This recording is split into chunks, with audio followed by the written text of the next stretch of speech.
The new movie that David is actually training the whole cast, which is He-Man. It just comes down to he's freaking awesome and he's training celebrities, and that's all I have to say about that.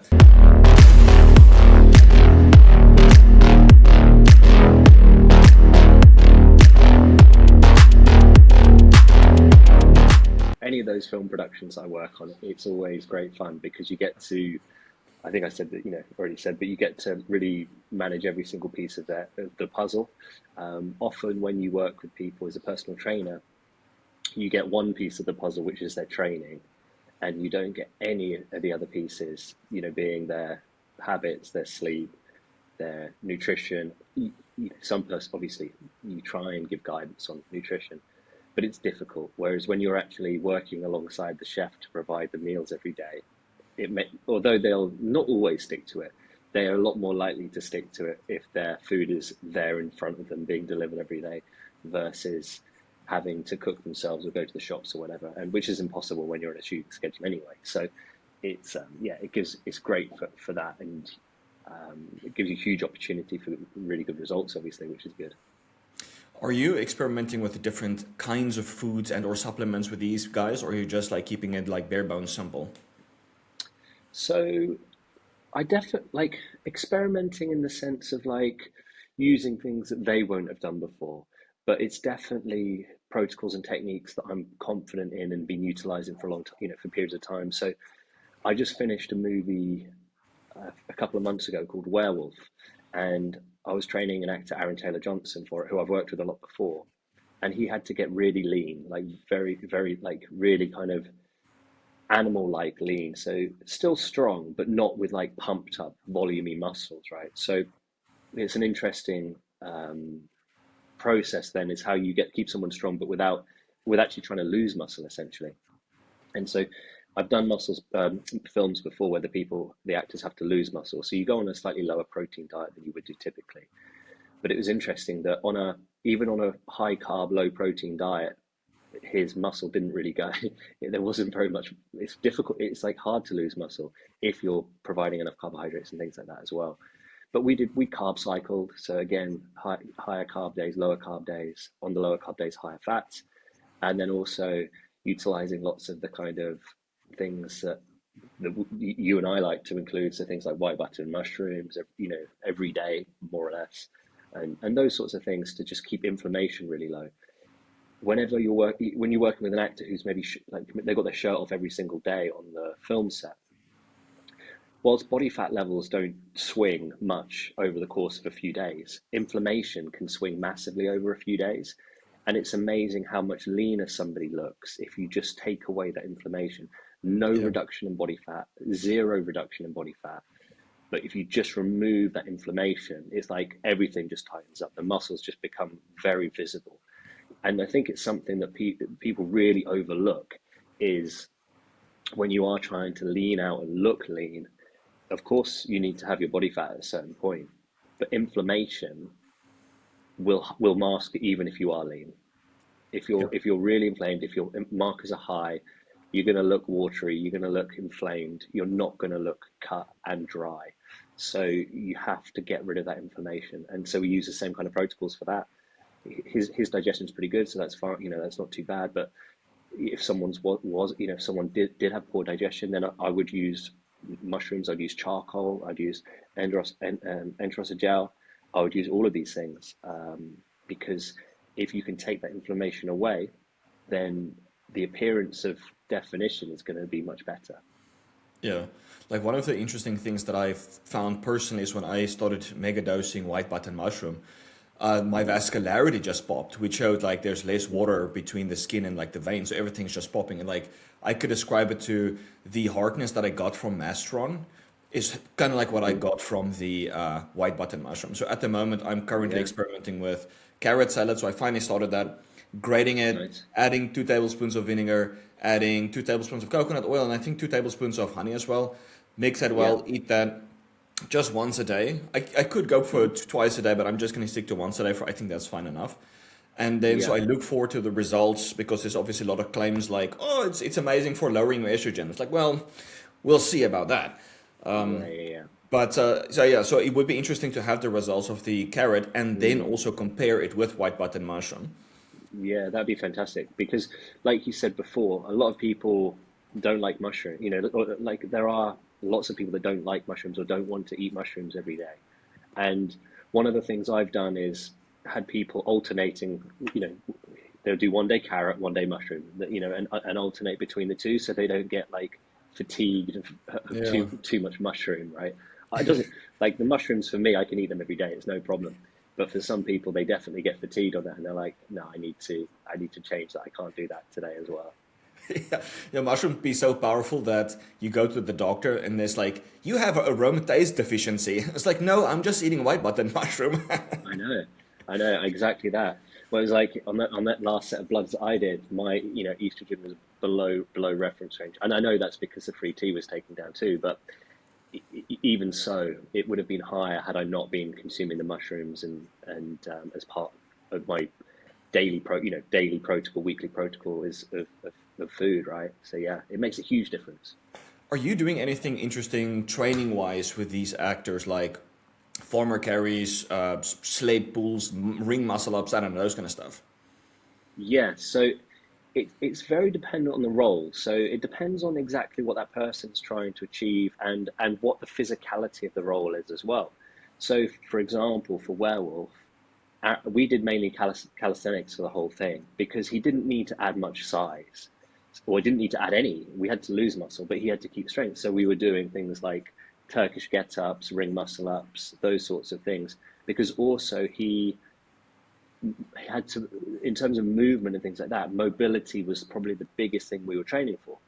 Mobility, flexibility. So we would do more, you know, kind of awkward movements and those sorts of things.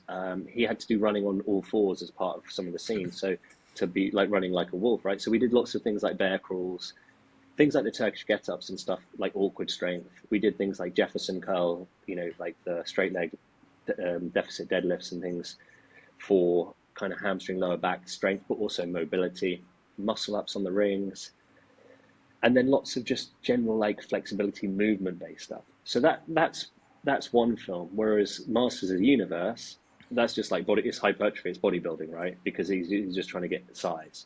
So then it was like much more. We would be using pretty standard hypertrophy protocol of two or three sets of 6 to 8 reps for everything.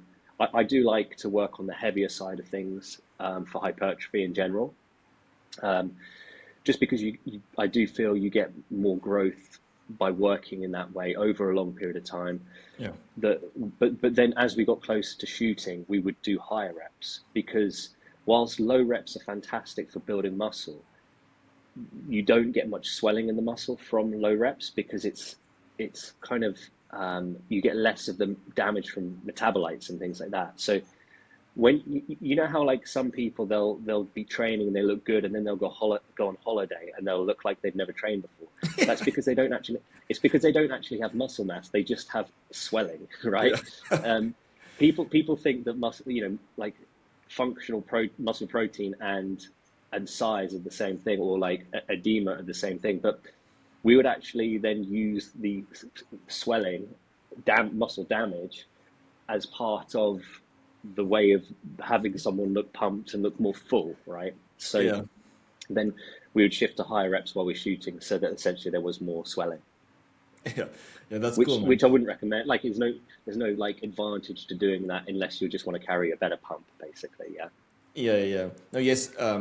Yesterday, I'm starting now.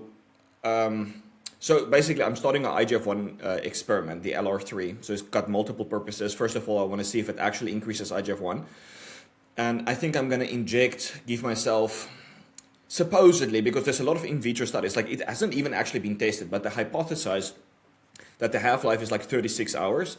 So I don't know if I should give myself only 12 hours before the test, like inject it. If it at least lasts 12 hours, I know like it actually does increase your IGF-1.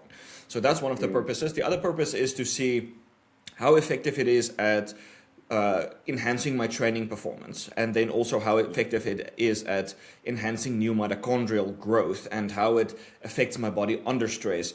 So yesterday I did a full body workout, three sets, per Yeah. each muscle.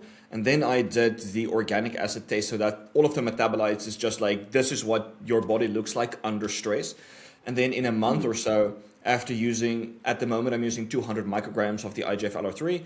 I'm going to do another organic acid test exactly like after the workout, the same setup, everything to see like if it actually helped. So that's kind of like Yeah, my that's purpose. really good because that will give you some clear cut data on the efficiency of the mitochondria and what energy sources they're using and all of these things, right? That's going to be really useful.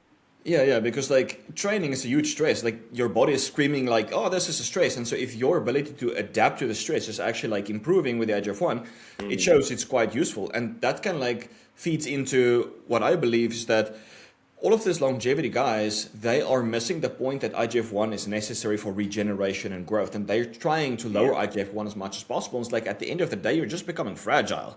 Like yeah, IGF-1 isn't just cancer producing, it actually makes you stronger and more youthful by creating more mitochondria. yeah, absolutely. I mean, you've only got to look at the natural rhythm of IGF-1 to know that it's a recovery, um, you know, type process, because I did a big dive into melatonin, and melatonin is one of the key regulators of IGF-1. And obviously, if you're sick and unwell and you're not getting sunlight and all these things, then your melatonin production is not effective, is not efficient, and then your IGF-1 starts to slip, right?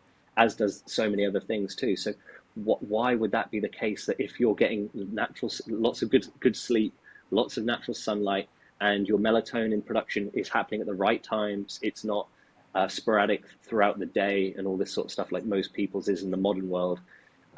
If that was the case, then why would that support IGF-1 if it wasn't productive, if it wasn't helpful, right? So Yeah. I do think that it's a really interesting part of that.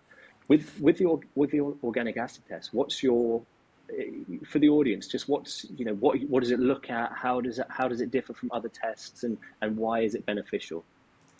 The IGF-1 test, the The or experiments, the but or the No, the organic acid test, just to give them an idea of exactly what that is. yeah, all right. So organic acid test is basically a lot of metabolites that the cells are creating. It's like, so let's say your enzyme is converting one thing to another one, and then they spit off a metabolite, and that's kind of like some of the indirect markers that they look at. There's some direct, some indirect. So it looks like glucose oxidation, fat oxidation, amino acid oxidation. So generally people use it to look at how healthy am I at, not in being in a stress state, which is useful if someone is actually sick. But if someone is like, ask yourself this question, right?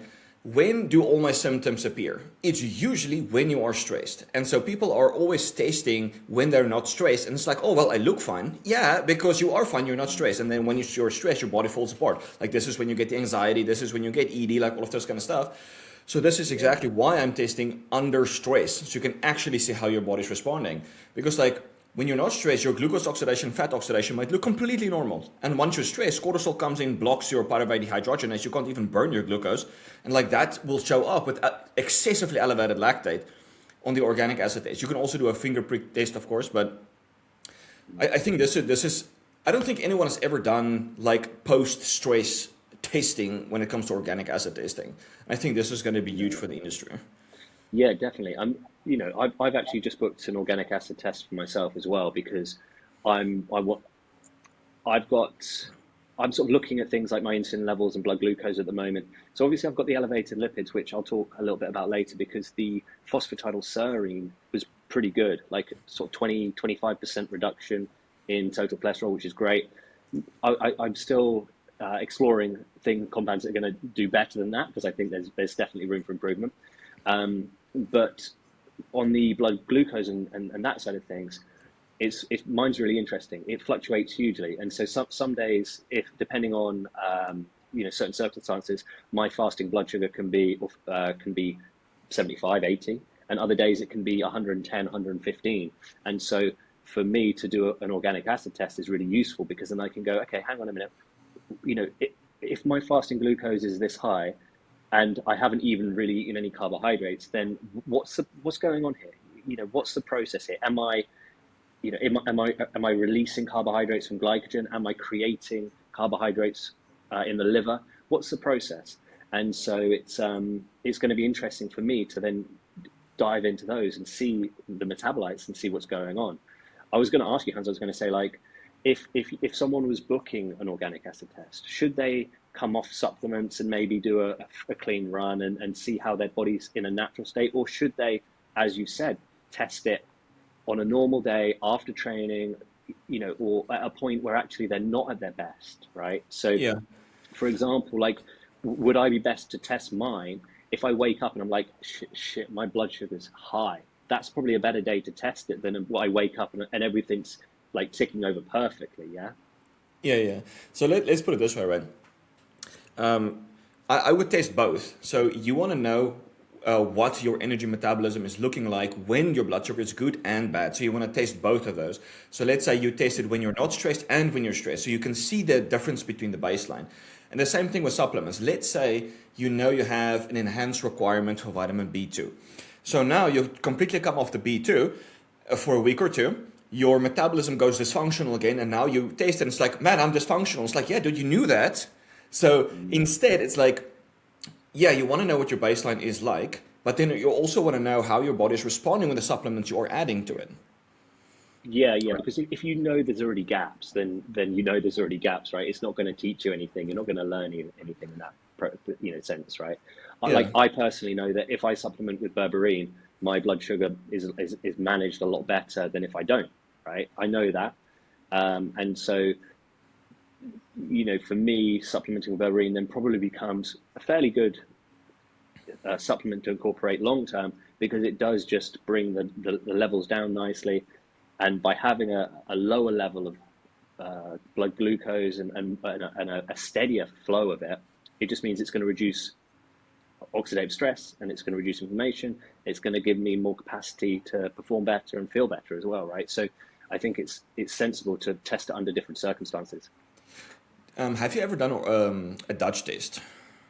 No, so that's one of the other tests I've got coming up soon as well. Yes, I've got the organic acid test, which I'm going to run this week, and then I've got the Dutch test, which I'm going to do probably next week. Okay, I would do the Dutch test when your blood sugar is elevated, because the Dutch test is going to look at your free cortisol, which is the salivary one, and then also the urinary metabolite. So it looks at cortisol, cortisone, the 5 alpha and 5 beta metabolites, and then also how it's metabolized out of like the excreted, right? So doing a blood test for cortisol is basically almost close to useless. It doesn't tell you how it's being metabolized, what is free. It just shows you the overall output at that specific time. In 30 minutes, it could be half that, right? So technically, it is a useless marker. And it's also serum as well, isn't it? It's a measure of, obviously, your serum, like blood levels of cortisol, which is not necessarily reflective of your cortisol within cells as well, right? Yeah. So I think like if you do the Dutch test when you are experiencing the elevated blood sugar, it will show you like, okay, I do have an excessive conversion of the cortisone into cortisol, and like this is the ratios between my DHEA. This is my rhythm. Like I can maybe see my evening cortisol is really high despite my morning cortisol being normal, and so overnight there's the issues being created. That's what I would look at, but I would be interested to see like how you would respond because you did the sorghum experiment, which showed that your evening or your nighttime glucose was just amazing. So we talked about it having like amylase inhibitors. So I would be fascinated to see how you respond to more free sugars versus using an amylase supplement, and also just focusing more on amylase inhibitors as well to see like how that affects your blood sugar. That's my sort of chain of thought for this next period of testing. So I've tested I sent off for a test for serum amylase. So I did that the other day. And then I'm also experimenting with supplementing with amylase, and also with amylase inhibitors as well, because I think that it's definitely something in that sort of chain of events that can be influencing it. One thing that I'm really interested to see for the amylase experiments that I've been doing is, so obviously I was talking about how, so with amylase, 60% of amylase is in the saliva, and then 40% is from the pancreas, right? A lot of the amylase from saliva obviously doesn't make it through to the digestive tract, because it's killed off in the stomach acid, obviously. So there are obviously receptors in the mouth for that amylase too, and so for salivary amylase. So a test I ran on Monday was to essentially I had amylase with some water and I just swished it in my mouth for several minutes. And then and then I did a test for SHBG, right? Because I'm interested to see how, if that, high levels of amylase in saliva has any impact on things versus like serum amylase. And then I'm going to book a salivary amylase test so I can compare amylase in saliva versus serum amylase to see maybe my pancreas is overproducing amylase and my saliva is underproducing it, or I think there's maybe some feedback there. But I definitely think it's an interesting channel of investigation for SHBG, because as we said last time, I was interested in amylase for SHBG, but if my serum SHBG comes back high, then it doesn't necessarily mean that my saliva levels are high too. They can be very low. So it's an interesting concept. So I'm trying to find a test for doing saliva amylase, but they're a little bit harder to get hold of. But once I do, then I'll test it. But also I'll have the information on if swishing amylase in the mouth increases free testosterone, which would be really cool, because then it could, that would be a really useful thing for people. Like, you go just before training, you swish it in your mouth, or thinking way bigger than this, if people are on a ketogenic diet, for example, then obviously the implications of that is that they wouldn't need to eat carbs, but they could swish amylase and reduce their SHBG. But there is a mechanism there as well between amylase and SHBG, and it's actually one of the ketones. I think it's BHB or one of the kind of main ketones, but essentially high amylase levels suppress that ketone, and that ketone is linked to SHBG levels. So that's obviously why when someone goes into ketosis, the SHBG creeps up. It's not necessarily due to a lack of insulin, but it's an increase in those ketones in that case. Yeah. I'm living proof, because my insulin levels are not low, but my SHG is through the roof. So for me, or it was last time, and my insulin levels were high. So SHBG for me is not related to low insulin levels. So there's another mechanism there, and I think potentially it could be through, obviously a low production of salivary amylase. There's less signaling that you've actually eaten carbohydrates, and therefore your body is going to produce more carbohydrates through, through other means, whether it be obviously through the liver or releasing it from glycogen. We naturally produce large amounts of carbohydrates every day anyway.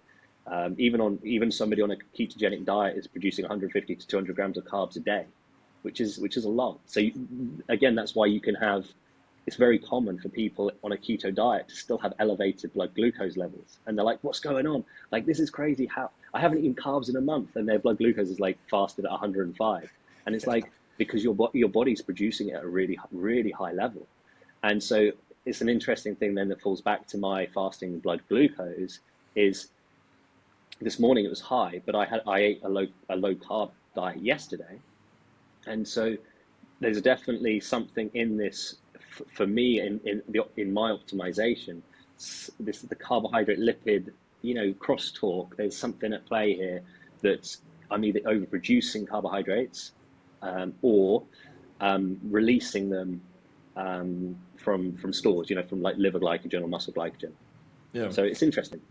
One of the tests I really want to do, because this is in line with basically glucose, lactate, fatty acid oxidation, ketones, all those kind of stuff, is a mitochondrial DNA test to see like which complex are, like what exactly is going on, which complex is the cardiolipin, like the pyruvate dehydrogenase, which parts of the Krebs cycle is working and not working. And so then you can create a much more specific approach, like, okay, I need more of these nutrients.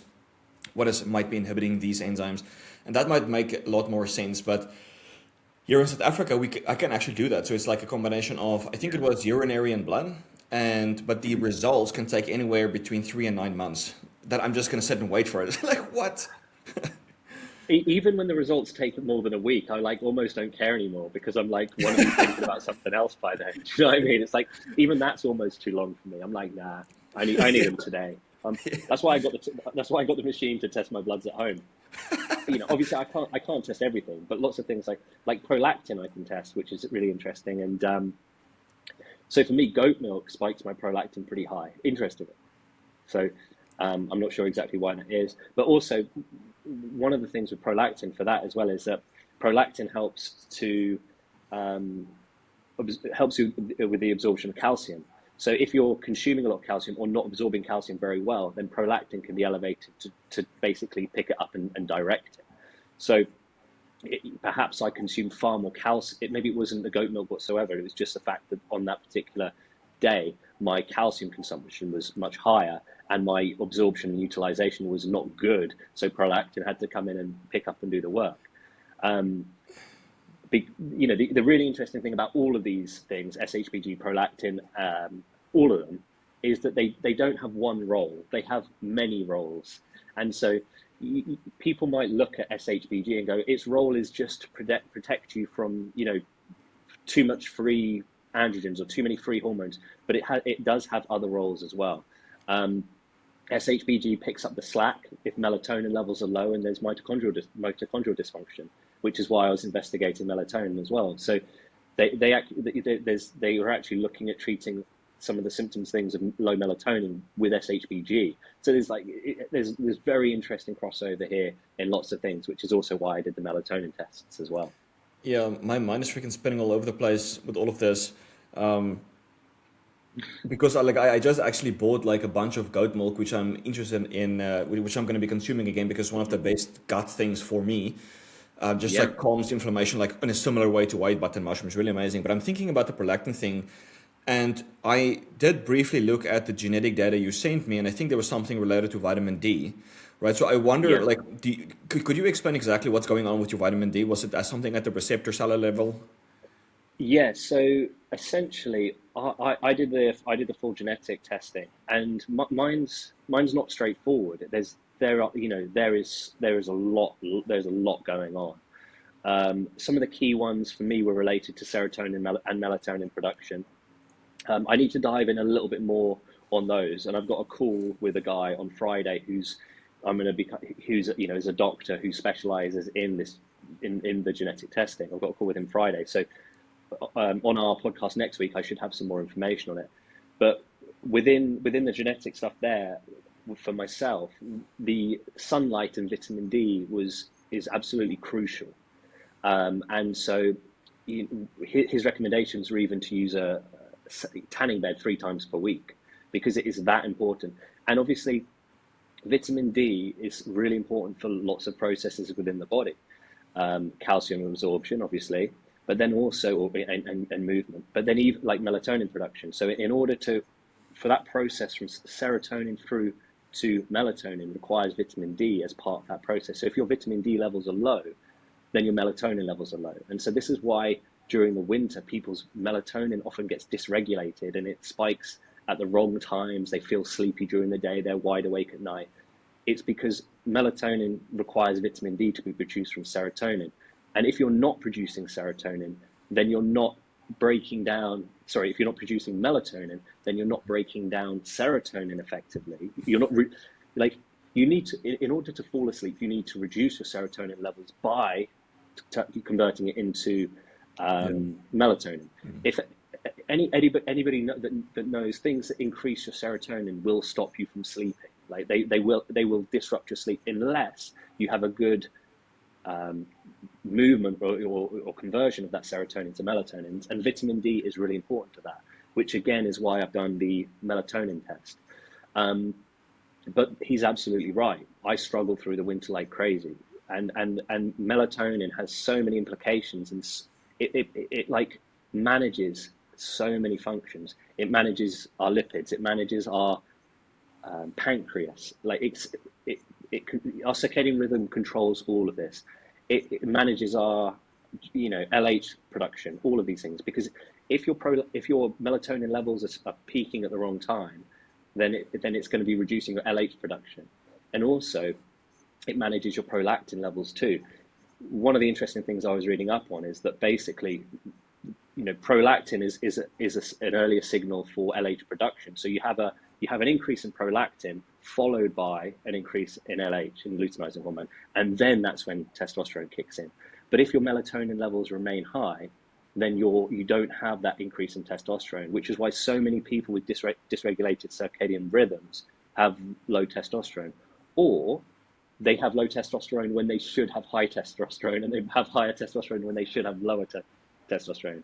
If you imagine that when you go to sleep, you want your testosterone levels to kind of come down a little bit, and you know these things, so that it's more of a calming situation. So you want your GABA levels to come up a little, so you're more relaxed. You want your melatonin to kick in, so that you start to feel a little sleepy. Melatonin blocks dopamine, or reduces the effects of dopamine, or blocks dopamine.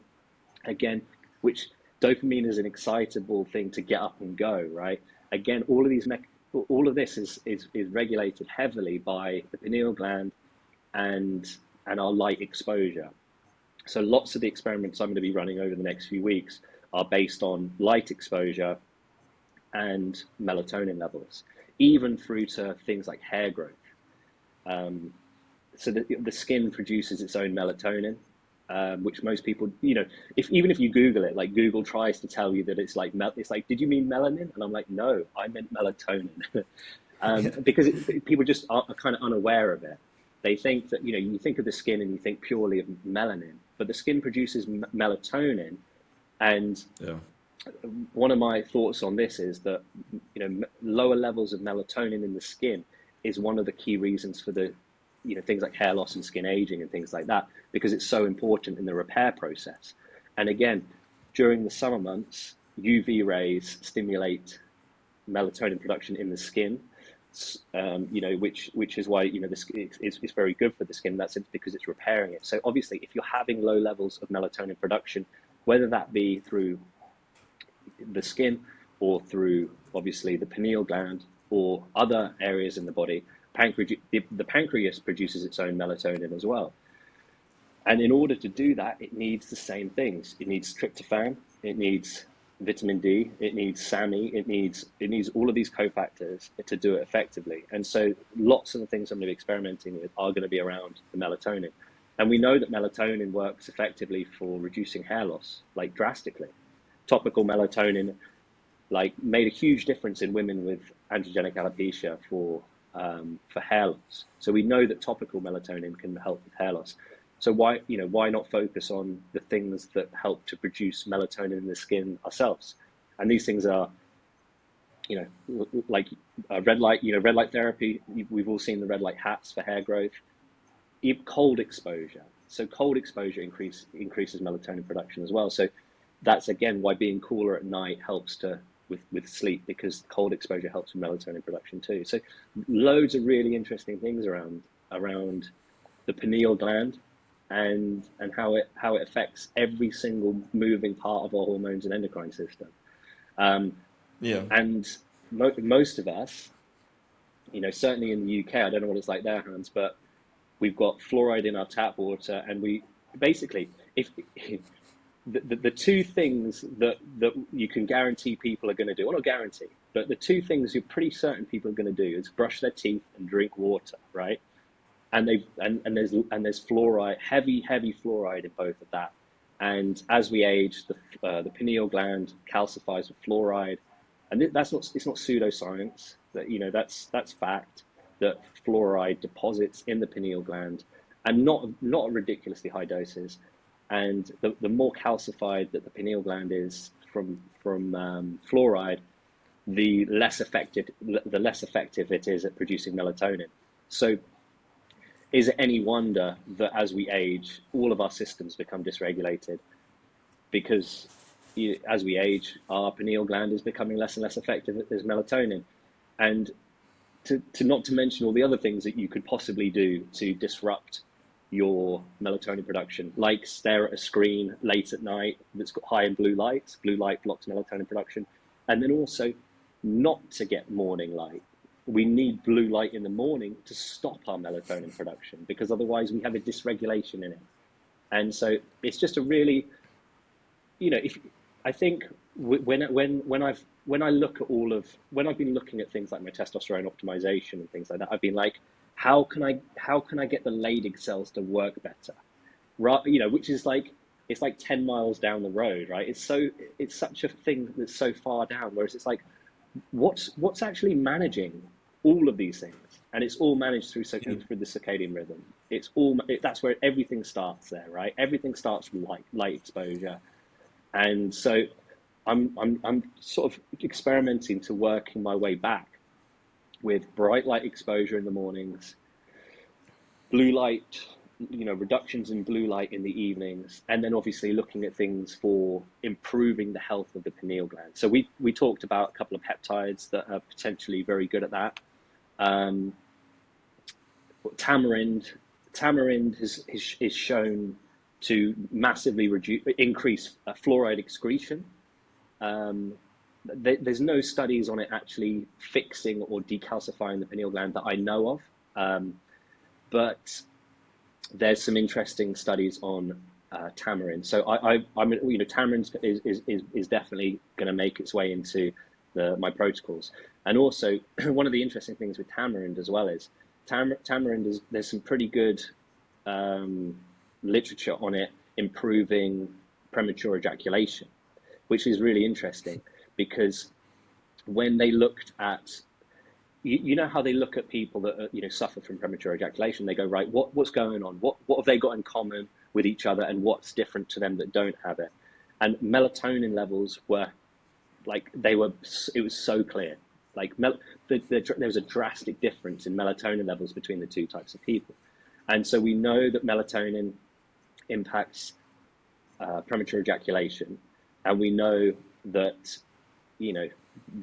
obviously the pineal gland and these sorts of things are involved with that. But we also know that tamarind, I think it was like it increased ejaculation time, five times. It was not as effective as SSRIs for it, but it was like the dose was something. It was like 30 milligrams or 50 milligrams. It was such a small dose of tamarind. So I'm like, what would a gram do? Because you could easily take a gram of tamarind. There's no problems at all. So just some interesting stuff there. Anyway, lots of ideas flying around in my head as well. Yeah. I definitely want to try the tamarind soon. So funny story, when we just met, I asked you what you did for a living, and you said you were in the film industry, but then you were also interested in male optimization and like all of those kind of stuff. And I honestly thought you were in the porno business. Yeah, yeah. I mean, with the questions that I was coming with, that would probably make sense, right? But how do you do this? How do you do this? How do you do this? Yeah. But it's I'm super interested. I'm super interested in that side of things because I think it's such a fascinating part of things. I mean, too much information here, but at one point I was given SSRIs for anxiety, and the difference in things, in certain areas. Obviously, with SSRI, sexual dysfunction is very common, and that was something that was definitely problematic for me. But in terms of ejaculation time and things like that, like SSRIs, that you almost can't ejaculate. Do you know what I mean? So it's very interesting how natural compounds can sort of mimic these things. And for me personally, looking at ways of utilizing different things to try and optimize things that have been problems in the past, or to help people that have maybe gone down certain routes of medication, things like that, and then they're struggling with that, then it becomes really useful, obviously, to have that information. But yeah, For premature ejaculation. the pineal gland. What's that? Yeah. No, I said the best thing for premature ejaculation, or just like lasting longer for me, was just like modulating the GABA system. I haven't experimented specifically with like tryptophan supplementation or 5-HTP or even SSRIs. I know they work. I do actually want to try tryptophan, but I have tried melatonin and not noticed anything. Like GABAergics was just the most potent for me. Yeah, I think there is a clear difference between melatonin that you take and melatonin that you produce in terms of its mechanisms on the body. I do think it's not just the fact that it's there's elevated melatonin levels. I think it's in that process by bringing serotonin down, etc. And you know, that management of processes, I think, is how it works, rather than it just being like load up a melatonin and it's going to fix your premature ejaculation. I don't think that's necessarily true, but it's interesting that there is very strong correlation between those two things. I mean, there's strong correlation between premature ejaculation and other things as well, like testosterone to estrogen ratio and prolactin levels as well, and all of these sorts of things. But I just thought, as a concept, looking at the very initial, you know, like the starting point for all of this being light exposure, like being so interesting and such a kind of nice idea to think, right, before you do anything, let's optimize your light. Yeah. No, I 100% agree with this. Okay, so before we get into your experiments, you did some ginger stuff that you would like to talk about. I would like to talk about the fact that people think they want high testosterone, but they don't really. So I wrote an article about this, but it will drop. It will be out by the time you listen to this.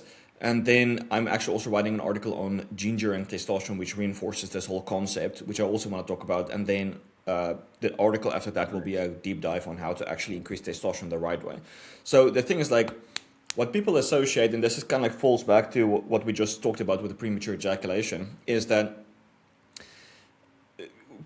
when they analyze whether a compound's working, they look at the Adams score, right? So it's like the aging male stuff, like, do you experience erectile dysfunction? How's your energy? How's your morning mood? How's your motivation and drive? And then they score you based on how you feel, and then they gauge how effective this testosterone booster is. So people they want to resolve their symptoms, and they associate that with testosterone. Now, testosterone, as we know, is also just a symptom of the body actually working, similar with the melatonin, similar with the serotonin. Yeah, melatonin, serotonin, GABA, all of those kind of stuff. So when everything is actually working, all of those systems will naturally also be working at the way they should. Now, there's different tools to make them work better, like tamarind, getting your melatonin up. There's also an interesting study with black cumin, how over 3 months, it slowly but surely increased salivary melatonin and decreased salivary cortisol. So it's shifting you in the right direction of improving sleep quality. But it took like 3 months. So the whole concept here is that when it comes to... Quick note on... Yeah, go ahead. Just quickly on that, the black cumin as well. So that's something that I've been taking for the last week as part of my the cholesterol stack. So I'm testing black cumin at the moment, and interestingly, I do think part of the way that it works by improving cholesterol is by increasing melatonin levels. So I just wanted to bring it back to that, because I think, you know, black cumin has really good evidence of it being effective for lowering cholesterol. There's a study where they did. There's a study that utilized garlic and black cumin with statins. Unfortunately, they didn't test it against statins. They tested statins and they tested it with statins. But the version that was included with, I mean, they said they can't do it for ethical reasons, but to be honest, I think it's because it would have outperformed statins probably. But the reason I bring it up is because the statin with the black cumin oil and garlic drastically beat the statin by itself at every single, you know, like, so I'll share the article, because it's like, you're like, oh, this is crazy.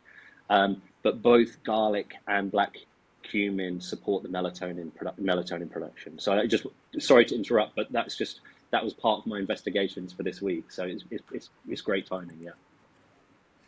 Yeah, no, that is fascinating. So back to it is that you should be focusing on your symptoms. Ultimately, it comes down to fixing the body. And the way you fix the body is by minimizing and crushing all forms of inflammation. So that might be any kind of endocrine disrupting chemical, fluoride, any heavy metals in the environment, plastics, you know, not eating crap like seed oils or anything that is going to inflame you, even if when it comes to natural foods. If you have any form of a gut issue and chili food is triggering you, like it's for me, which sucks, because it's like when I go into the grocery store and I go down the sauces aisle and I look at all of these chili bottles, I just like start to salivate. It's like, man, I freaking want to eat all of this chili sauce. But when I do, man, like it just inflames me. It's horrible. It's one of those foods I just can't eat. So like when you eat something like that, even natural foods, right? with high lectins, potatoes, whatnot, and it inflames you, it's better to eliminate those until you enhance your tolerance to it, and then you can later on. So that's step one, eliminate all kinds of inflammation. Step two is just making sure the body can work and it has what it requires, vitamins and minerals, so that it can work. All of the enzymes can work. That's basically it, right? That's the mindset behind it. Stop chasing testosterone, start chasing fixing the body so that everything else can start to work. And then you have modalities like the black cumin, the garlic oil, those kind of stuff, sorghum, white button mushroom, those modalities that can help to speed up the process. Yeah, 100%. I do think with the Adam score and those sorts of quizzes that it's, it does sort of trend on the line of testosterone. There's a couple where they've actually measured the person's Adam score and their testosterone, and there is definite correlation. There's outliers, but there's correlation. But really, Yeah. What the actual the result and the score that you get is a reflection of very many moving parts, right? Because like I was chatting to a friend of mine today, and he's like, "Oh, I'm going to start TRT," and I was like, "What's your testosterone levels?" And he just had them tested, like a few days ago, and he's in his like early to mid 30s, and his testosterone was like, I want to say it was like 650, and I'm like, TRT is probably not going to solve whatever problem you're facing right now, because 650 ain't bad. Do you know what I mean? Like, obviously, like if he doesn't take supplements, he doesn't do anything, and it's 650. I'm like, dude, that could be like 800 to 1,000 in 2 weeks' time with a little bit of thought process and a little bit of work. Yeah. Because if he does TRT through the doctor, that's the kind of level they try and get to a lot of the time, right? Because they don't like to push people up over 1,000, because then they're out of range. So I'm like, I know dudes on TRT that are on 700 testosterone. He's on 650. Doesn't even take ashwagandha. It doesn't take anything. It doesn't take vitamin D. Like, takes nothing. Yeah. And so it's whatever. I didn't ask him because it was only a brief chat, but it's whatever the symptom that he was having. I don't think it wasn't from low testosterone, right? It was from something else. Yeah, there was a study where we just I was led to believe at that testosterone's the only thing. Yeah, exactly, right. So I was looking at a study at ginger, because I'm writing this ginger article, how it improves your thyroid function. So it lowered the TSH by like 1. It went from like a 3.7 to or a 3.6 to a 2.7, right? Almost a 1%, like a 1 drop. About 50% of the symptoms improved. Another from 50% of the hypothyroid symptoms did not improve, like the anabolic stuff, like the hair, nails, and like regeneration stuff did not change, because those symptoms also require the vitamins and minerals to actually be anabolic and work. And so, yeah, you might feel warmer because ginger in itself has heating properties. And me and my wife was actually talking about this morning. It's like when someone has a condition, they go to, let's say, I always blank on that name. Anyway, traditional Chinese medicine. And what they usually do is they give you specific herbs and combinations, depending on the symptoms you have right now, fix the symptoms, you get off of it. Now take that mindset to testosterone optimization. It's like, okay, my testosterone is low, which testosterone booster should I use? Okay, you jump on Tonka Italian for Doja. Maybe it doubles your testosterone, right? Best case scenario. Now what do you expect is going to happen? Going to take that for the rest of your life, right? That's never how they used herbs. They used herbs to fix something, and ultimately you have to fix your gut and your diet and those kind of stuff for things to actually work. So you don't need anything. There's the same thing with testosterone. You use testosterone, it might fix 50% of your symptoms, but the other 50% it's not going to fix, because it doesn't fix the root cause of why you have low testosterone in the first place. Yeah, so true. A couple of interesting things on that. So I did the test the other week where I tested sorghum by itself for my testosterone. And so I was taking I wasn't taking a single supplement. For the first time in my adult life, I wasn't taking any supplements, right? And I was nervous. I thought, what if my testosterone's like down to 0 again or whatever, like, not 0, but like, what if it's really reduced? And it was actually really reassuring. Whilst it wasn't as high as it is when I'm taking herbs and supplements, it was still like absolute top end of range. And that's because there's a foundation that's been laid to support that. I think it's really interesting that you talk about the thyroid function, how that works, and ginger too, because so I did this. I did the fermented ginger experiment. So this was with ginger and bitter melon, and my LH went off the chart. Like it went ridiculously high. It doubled. So it doubled my LH. However, it Wow. didn't double my testosterone. My testosterone went up a couple of 100 points. So my testosterone was at 1033, so 1033 with the fermented ginger ale drink, which is really good, and that was with the ginger ale only. The interesting thing is when I've experimented with the ginger ale before, I was also including supplements that supported Leydig function, like various other compounds that support the actual production of testosterone. And the combination of those two things, my LH was half of what it was, but my testosterone was higher. And this is the thing with signals, is a signal will creep up and up and up and up if it's not getting the desired result that it wants, right? And so Yeah. LH, I've seen this often in people where they've got low testosterone, but their LH is like so far off the chart, and you go, well, your body is shouting like, give me testosterone, and it's not getting the amount that it needs. But it was just interesting that with the same fermented drink, um, with by doing the drink only and also doing the drink with other compounds that support Leydig health, the difference in LH was double. So the LH was twice as high. And so the Yeah. next test I'm going to do is just to run it again, but with the ginger ale or the fermented ginger drink, and also various compounds that support Leydig health. So vitamin E, vitamin A, biotin, like all of these things that support testosterone without elevating LH.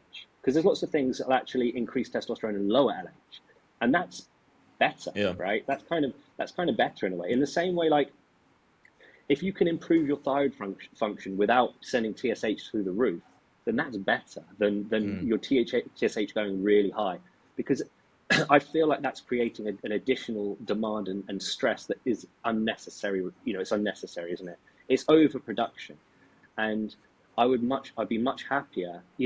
I sent the thing to a few people. I posted in your group as well, being like, fermented ginger is as good as Clomid, right? And people are like, man, Yeah. I want my LH to be that high. It's like you don't like having high LH. There's no positive symptoms of having higher. Like you don't feel good if you have higher LH. I think if anything, you actually feel a little bit.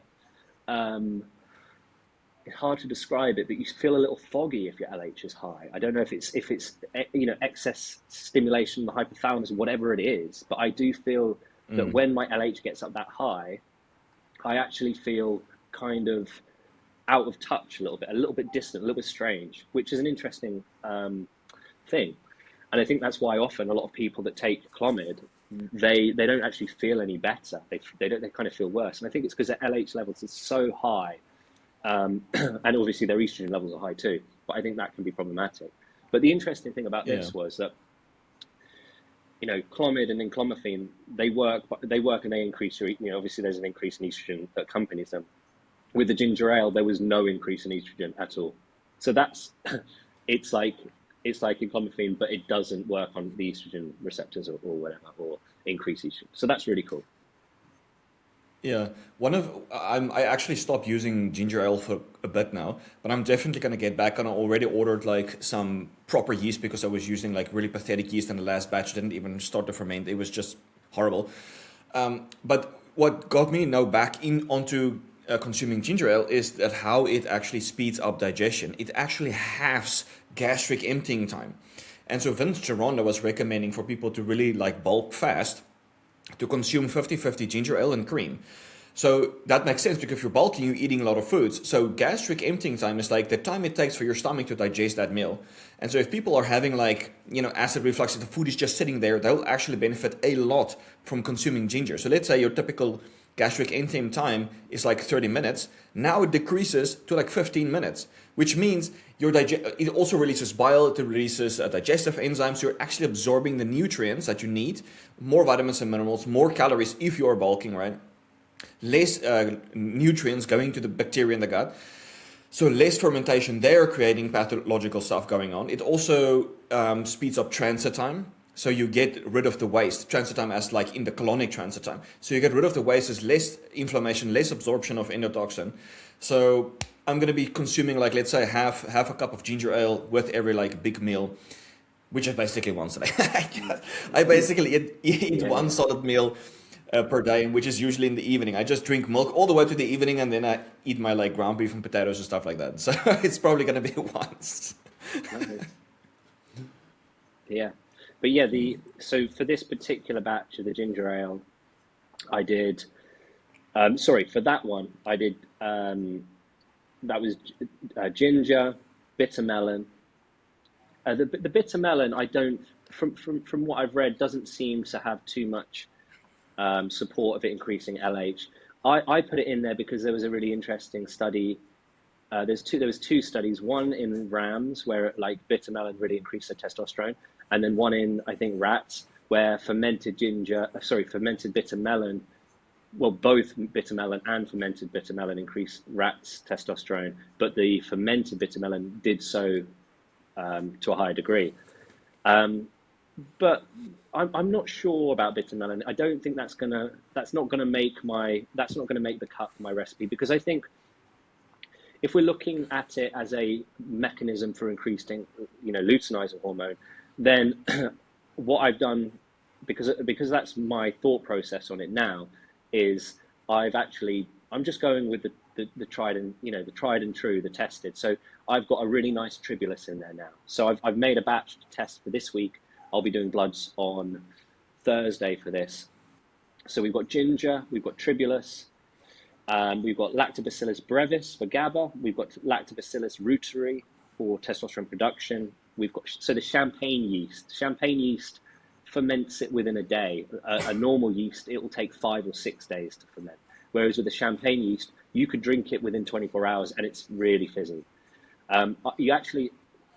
So what I do is when I make it, I store it out of the fridge for a day to ferment, and then it's fermented already, and then I put it in the fridge, and the refrigeration slows down the fermentation process drastically. So then once it's like at the right level of fermentation, then you can just store it in the fridge, and then I think it'll last for maybe 4 or 5 days. I don't know, something like that. So this current batch is ginger, tribulus, brevis, reuteri, sorghum syrup. So I got some so that's exciting. And then akashi fiber. The fiber really helps with the fermentation process, more so than sugar. So you can actually make a low sugar version if you don't want to have there's a tablespoon of sugar of sorghum syrup in 250 ml of mine. But today I'm going to make a low sugar batch where instead of using the sorghum, I'm just going to use slightly more of the fiber powder. The akashi fiber ferments better than kestose, so I'm going to be using that. And the champagne yeast works really well. And then I've actually also put in tamarind into it as well this time. So I want to buy tamarind juice, but I couldn't get it. So this is actually just capsuled tamarind, and that's in there too. So that's this one, and the tamarind actually gives it a nice sour taste as well, and some lemon too, as well. But it works great. Oh, yeah. One of the juices I really want to try is mangosteen. It's just impossible to actually get because it also modulates estrogen. And I want to try I actually wanted to try the food over the supplement, but now I just freaking can't source it. Now I have to freaking buy the supplement, which sucks.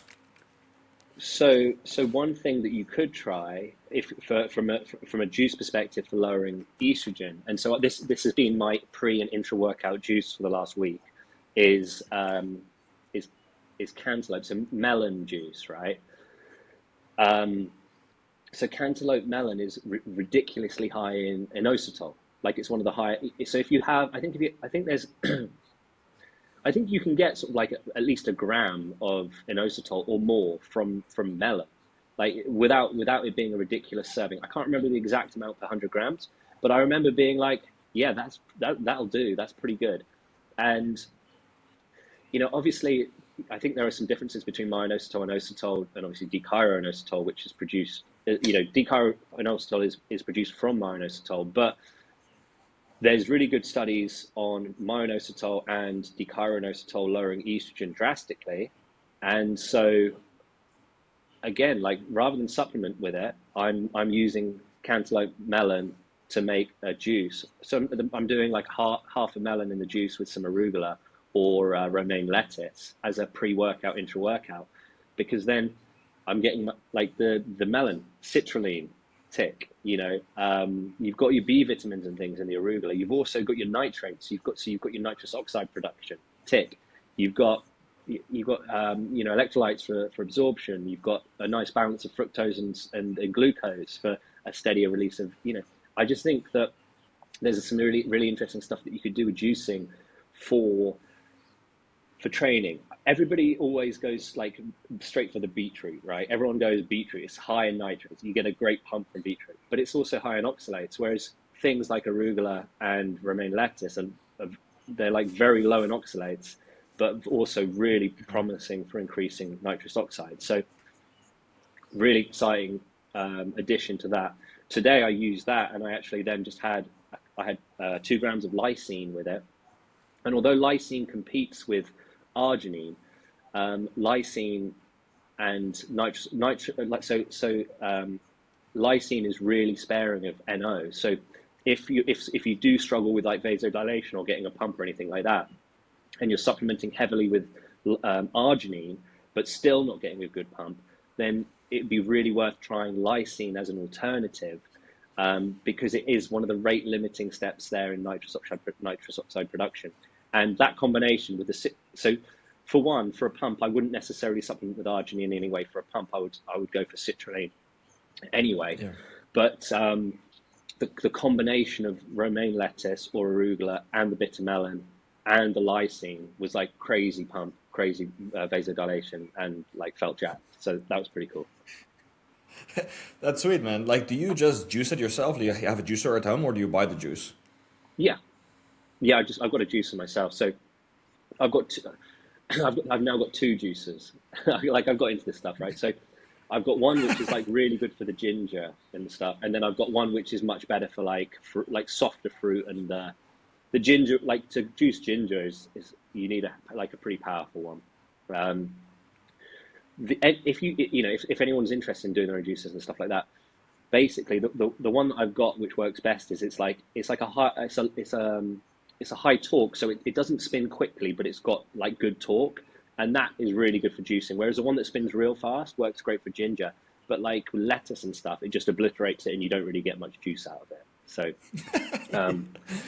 but I would be, if because you can't get the mangosteen, Hans, I'd be really interested if you did the cantaloupe melon for a week and tested your estrogen, because you can easily get like a gram or 2 of inositol from that melon. Let's see, it is summer. I'm supposed to get cantaloupe. Let me see if I can actually order that stuff. See if you can order it, and then also just check how much. Let me do that quickly. How much inositol is in melon? Yeah, what was the dose that they used in studies though with the inositol for estrogen? It's like, so they used 2 grams of chiroinositol, but the dose of which is actually pretty high for chiro, right? Because the D-chiro is produced from inositol, so you need quite a lot of inositol for that. But the study on myoinositol was not high. I think it was a gram a day or something. It was not a large dose at all. So I do think that would be worth a test. It's one of the highest. All right. Yeah. Yeah. So it's. I can. So in quarter of a. So in quarter of a serving, so I think that's probably around 100 grams. It's 355 milligrams. So you could easily do the juice of 1 melon, and that would be at least a gram, if not 1,200, which I think is probably enough to test. Yeah, they call a cantaloupe a spanspek in Afrikaans, where I'm from. That's way better. Spanspek. That's a much better name. Yeah, spanspek. I like that. Good pronunciation. But yeah, spanspek. Yeah, that would be an interesting test for sure on estrogen. See how that's looking. But Yeah, I mean, another thing to do with that as well is obviously if you're making fermented drinks, then you could add, any whatever juices you're consuming, you could also try fermenting them and see if that helps or hinders progress too. I was interested to think of if something like an inositol would ferment well, or if it ferment at all if added. I can't find. There's no information on that readily available. I don't think anyone's ever tried to ferment myoinositol before, right?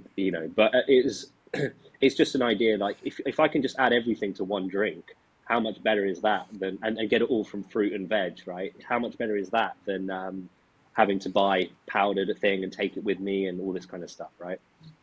Yeah, because you have the synergism between all of the other nutrients as well. It's like eating meat for carnitine versus supplementing carnitine meat, or like the food is always better. Yeah, yeah, exactly that. And so this is part of the reason I went down this route with the fruit was because I got into an argument with someone online about a carbohydrate powder, right? Like he was absolutely raging at me, and it's because he was like I think he's pretty well established, but he was presenting bad information, and I was like, come on, dude, like you all he had done is regurgitated other stuff that he'd read, and then presented it like he was so smart, right? He looked at like the first study on Google and gone, yeah, that one, and he just regurgitated it, and he hadn't actually looked into anything himself. And there's a lot of this trending at the moment on social media, which is on highly branched cyclic dextrin. So, I mean, I don't know if you've ever heard of cluster dextrin or cyclic dextrin, but it's a high molecular weight carbohydrate powder, um, and it's really popular at the moment. It's like the most popular carbohydrate powder within the bodybuilding and fitness space at the moment, and it's because it's advertised as high molecular weight, and therefore they'll say it's has to be, it's got very quick gastric emptying, which it has a relatively quick gastric emptying, but it's advertised as being like it's got the best gastric emptying. It's got it's broken down more slowly, so therefore it spikes your glucose less. This was this guy's argument, right? He was like, highly branched cyclic dextrin is best. It is the best carb source because it's got quick gastric emptying, it spikes blood sugar less than glucose, and it provides more steady energy than other carb sources. I.e., at the end of towards the end of a session, you're going to have more blood sugar available than you would do with other carbohydrate sources. And I was like, no, I'm not having any of that because I've got highly branched cyclic dextrin at home, right? And I'm also wearing a continuous glucose monitor. And I was like, so I hadn't done any research on this at all at that point. And I was like, no, highly branched cyclic dextrin spikes your glucose more quickly and aggressively than fructose or fruit juice. And he was like, no, it doesn't. You don't know the difference between monosaccharides and polysaccharides, or whatever. Yeah. And I was like, mate, I wear a continuous glucose monitor. I can assure you that, you know. And he said, well, that doesn't even matter. I said, but you said that highly branched cyclic dextrin, because it's high molecular weight and it has to be broken down before it can be utilized, it spikes your blood sugar less. And then I went down a rabbit hole on highly branched cyclic dextrin, right? And it got so interesting. So basically, highly branched cyclic, and I was like, and then I posted on this thing and he blocked me. He deleted my comment and blocked me. But I, you know, Yeah. so highly branched cyclic dextrin, it spikes your glucose more quickly than glucose, right? The study in the article that he referenced that said of how beneficial it was for sporting performance. On the graph, it shows a higher increase in blood glucose more early than glucose itself. So it's like, okay, so you're wrong Yeah. about that. And then I was like, there's a study comparing highly branched cyclic dextrin to other carbohydrate sources of gastric emptying. And even sucrose is emptied out of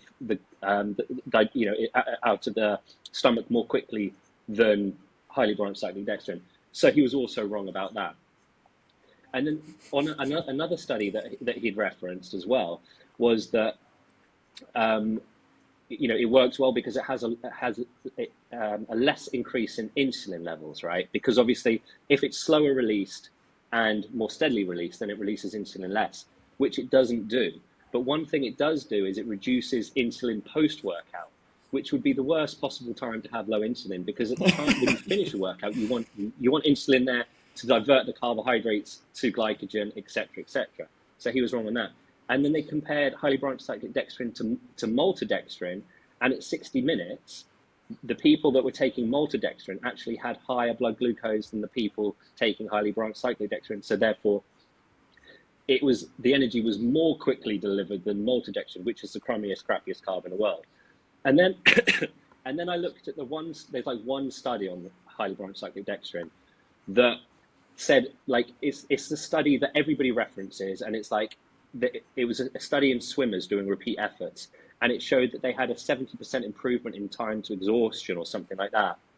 And then I looked at that study, and the study was funded by a guy called Hiroko Takata, who owns a company called Azarco Glico, who own cluster dextrin. They produce it, they manufacture it, they have the copyright on it. It was his study, right? Yeah. Their company produces,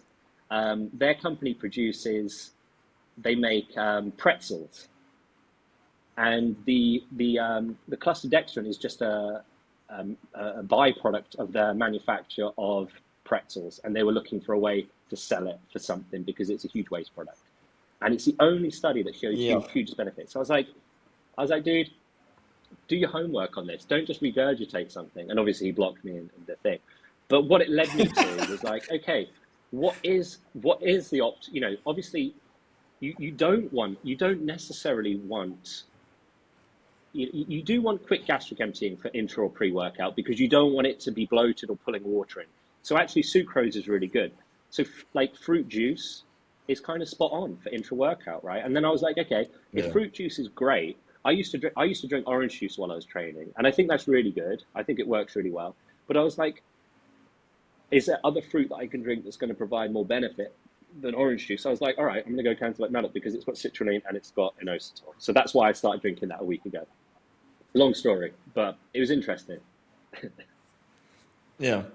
No, I was actually like a couple of years ago, right, very much into like pre-workouts and post-workouts and intra-workouts, and like looking at all of like these different supplements that you can use. And at the end of the day, it just comes down to just have some form of like amino acid and some form of a carbohydrate source. So usually I just drink milk.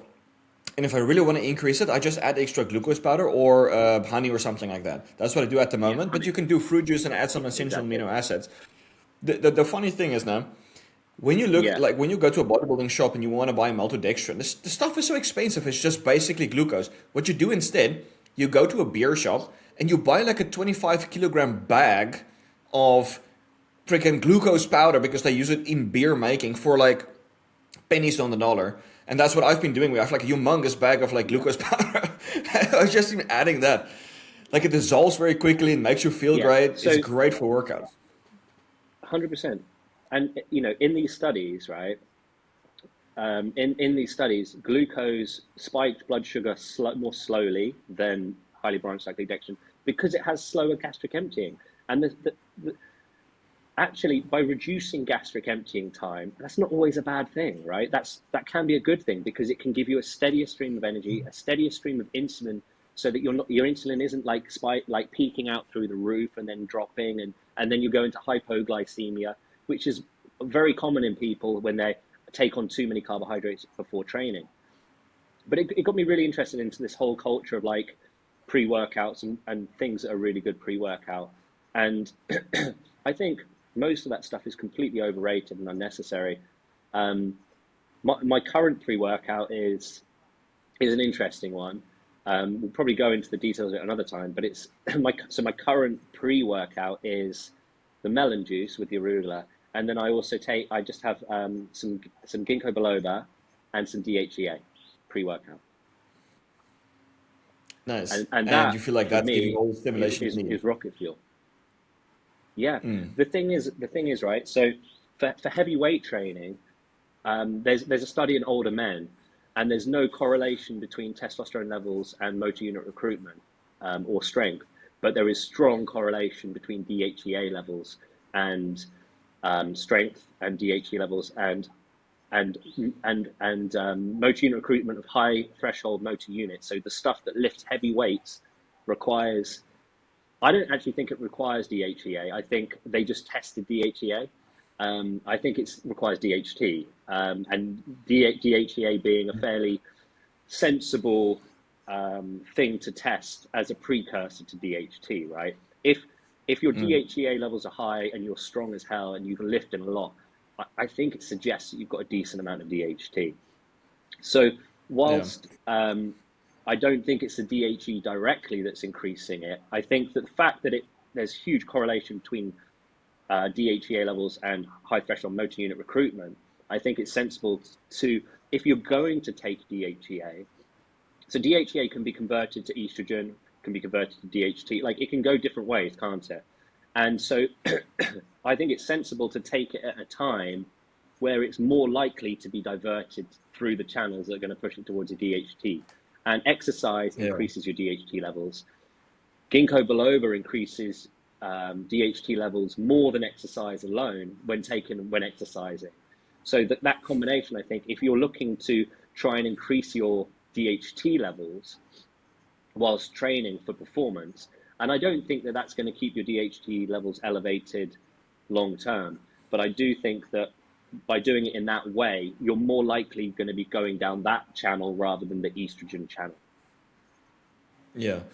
You actually bring up an interesting point, but we can talk more about this like in another episode. But there's this thing about sublingual androgens, because it's absorbed so fast, it bypasses the liver and you get a much bigger spike, so which is ideal for this pre-workout thing. And so there were some studies where they used like low dose, like 2.5 milligrams or 5 milligrams of testosterone sublingually, and they looked at things like motivation, drive, well-being, and libido. So despite testosterone actually coming down, they had this long-term increase, which is really fascinating. So I started like instead of using testosterone, just go straight to the DHT. Use like 5 milligrams of DHT sublingually before workout, and you can definitely feel that power output. Now that I actually think about it, IGF-1, because one of the main things I actually noticed right away from the IGF-1 is like I can just push harder and I feel stronger over sets with even short rest. And we know that the way DHT increases itself, how it increases 5-alpha reductase is by increasing IGF-1. If you block the IGF-1 receptor, DHT does not increase 5-alpha reductase. So now I wonder, if using the IGF-1 pre-workout, I actually get a huge spike in DHT from that, because it can have, I feel like, similar benefits. Yeah, I mean, to be honest, probably what I should do would be to test. I've got to do I've got to do another DHT test soon for the creatine, but I need a clear run at that first. So I need at least a week before I do that. But what I might do is I might just order another DHT test anyway, and then in a week's time, and then use this current one to just test my DHT levels post workout after supplementing with DHEA and ginkgo biloba, and see if how far from my normal that sits, because I think that would be quite an interesting test, because DHT undoubtedly helps with strength performance, sports, and so it would be an interesting test to see how effective that would be. The PEA supplement, I can never pronounce the full name of it, but that's also a really nice pre-workout supplement too, because I just think it does support 5-alpha reductase in some way or another, because it increases allopregnanolone, and that is that, we know it does that, right? So if we know it does that, then there must be some support of the 5-alpha reductase channel that way. So I think that, in conjunction with it, and also the fact that it works on the cannabinoid receptors as a painkiller. There were studies in it improving recovery and things like that after training. So a lot of the time people, they take anti-inflammatories and things like that after training, and they actually slow down growth or slow down, or they take away from recovery, because they're reducing some of the signals for adaptation. Whereas they did the same study on P, and it didn't have that negative implication. So I think that that's probably a really useful pre-workout as well. I took it for a while pre-workout last year, and you can push your sets harder. Undoubtedly, you can push harder because your rate of your perceived exertion goes down. It doesn't hurt so much, so you can do more reps, right?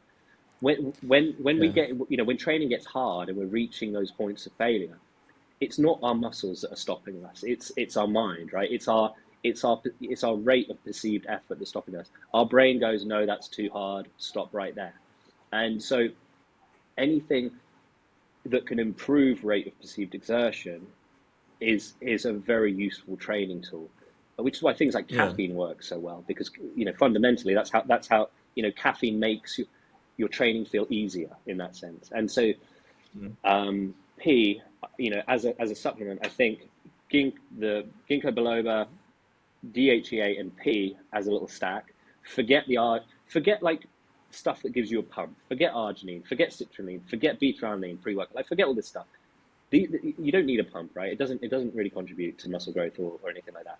Let's think about actual performance. What can you take to improve your rate of perceived exertion, to improve your DHT levels? Like that's an interesting pre-workout to me, because then Yeah. you're actually improving markers that are going to contribute towards your performance more.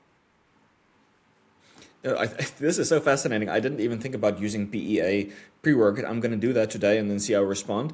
So after our podcast now, I'm going to go lift. So I'm going to take PEA, do the IGF-1 injections, and then maybe use some sublingual DHT, see how that goes. And then, Yeah, nice. yeah, I'm excited about that. And then obviously I have my regular pre-workout. So I'll keep you posted for next time on that. But when it comes to Yeah, PEA, the way it kind of like it does increase 5-alpha reductase. It does that by activating the PPAR alpha receptor, which then stimulates 5-alpha reductase. So it would be interesting for you to do an experiment to see if PEA also increases DHT, or if it is just highly specific to allopregnanolone alone only. I think that would be like, because there's no evidence that it increases DHT, but there is a hint, as you mentioned, that it increases 5-alpha reductase. So why would it not increase DHT? yeah, and I mean, I think I did look into it, and I think there was some prostate.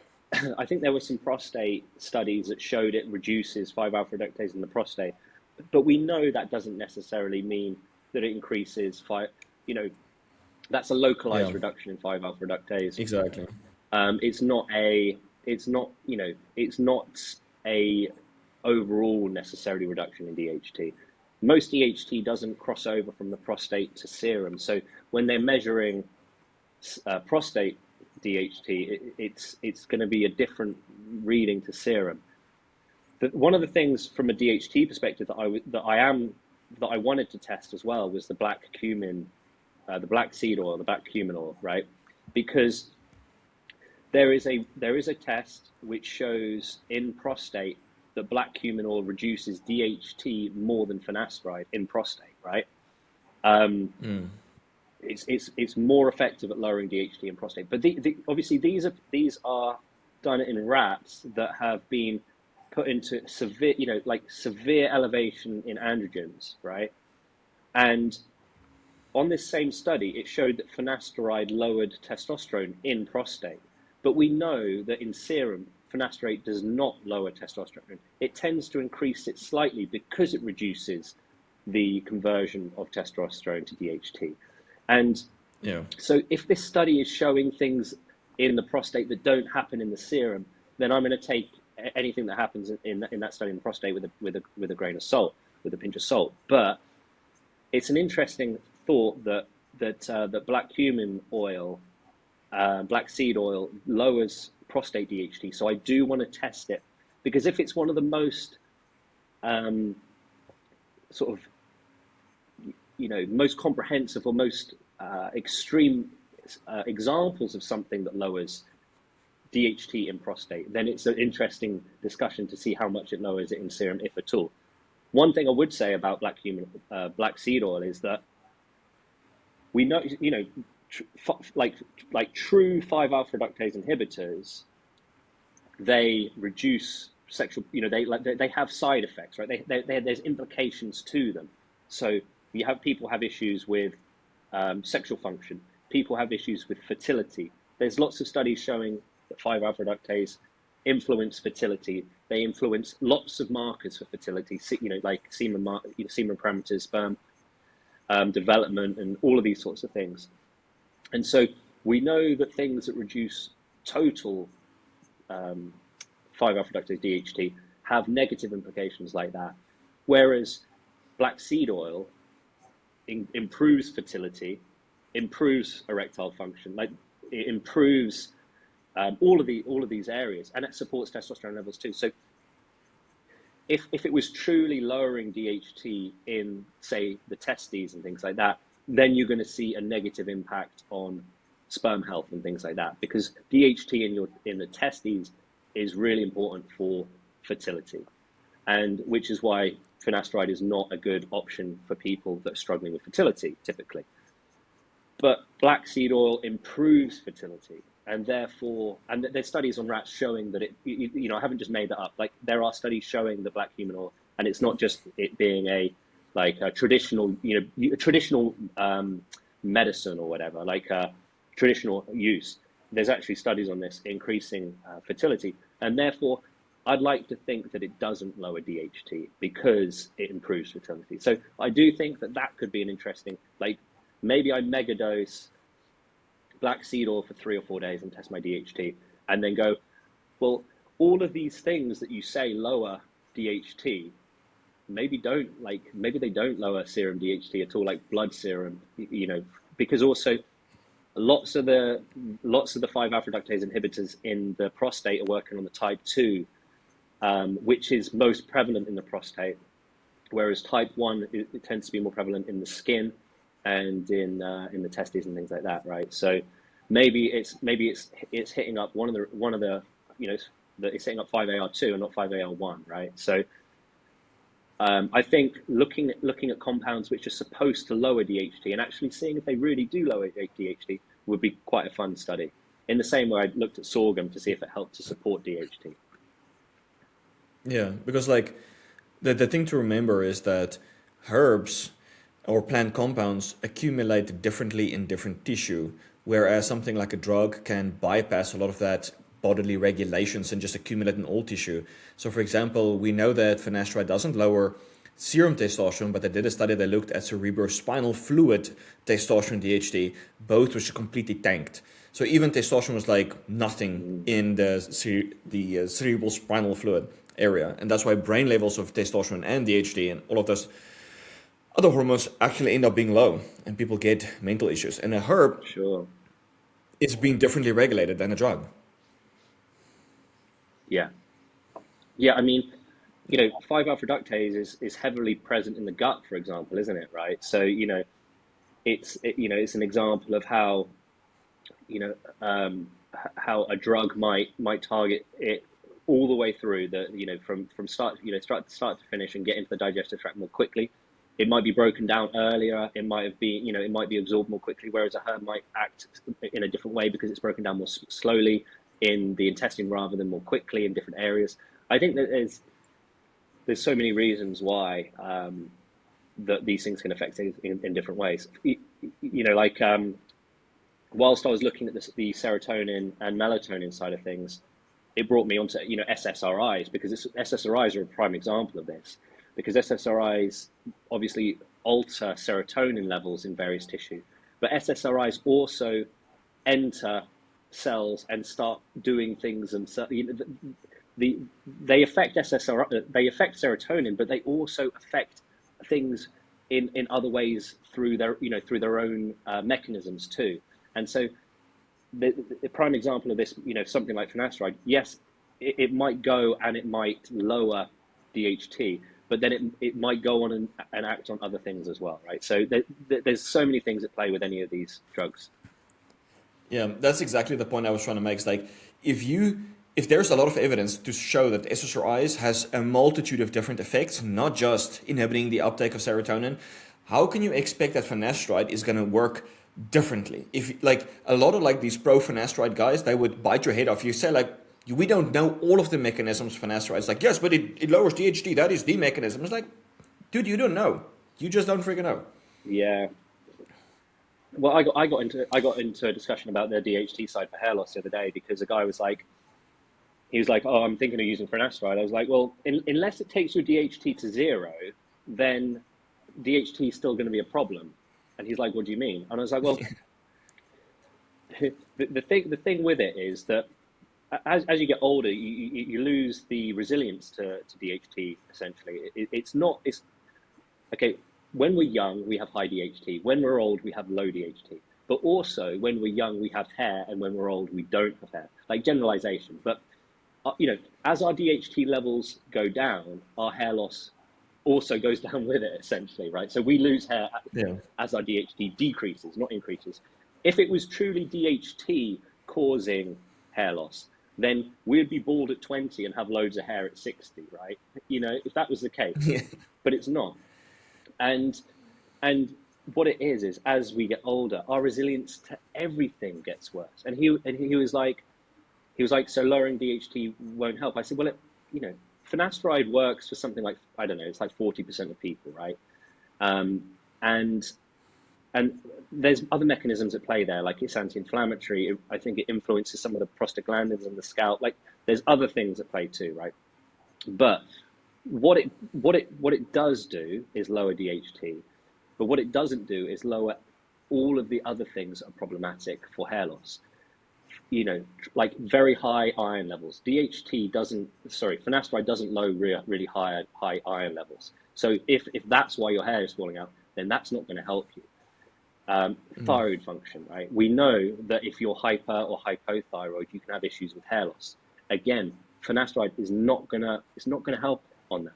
It's one single thing. There's so many mechanisms at play, and if you wanted to ensure that DHT wasn't a problem, you would have to take DHT to zero. Because even if you've got 10 DHT and you drop it to 3, you still have DHT, right? So it's still going to be a problem. Yeah. It's the resilience to everything that is the issue. And I'm sort of going down the route. I'm looking into a lot of this stuff with the skin production of melatonin as a major driver in the resilience to stress for hair. And I think there's a really interesting thing to uncover with that. Everybody's looking at 5-alpha reductase. Everybody's looking at IGF-1 in the scalp and all these sorts of things, which I think is all valid. But what's the skin's defense mechanism? What's its capacity to resist stress? And I think a lot of that is driven by the skin's production of melatonin, which is why when the skin is damaged, its melatonin levels increase. So, things like even minoxidil, right? Minoxidil irritates the skin. That's part of its mechanism for increasing blood flow. But what does an irritation of the skin also do? It increases the skin's production of melatonin. So anything that aggravates the skin, same as like derma needling or derma rolling, you're aggravating the skin, and therefore there's going to be an increase in melatonin. So when you're looking at all these things, what's the best way of increasing skin melatonin without damaging the skin? So like obviously UV can damage the skin, derma rolling can damage the skin, minoxidil can irritate the skin too much and damage the skin more. So what are mechanisms for stimulating melatonin production in the skin that are not damaging it? And things like red light therapy and cold therapy seem to be the most sensible options for that. So that's a route of experimentation for me at the moment. Yeah, I really look forward to your experiments. Chris Masterjohn did say that melatonin is the guardian angel of a cell. So I think you're definitely onto something, and definitely as we age, your cellular melatonin drops, and that's why aging happens. But so on that insightful note, I think this is a good place to stop the podcast. So thank you guys for tuning in, and we'll check you on the next one. Cheers, guys.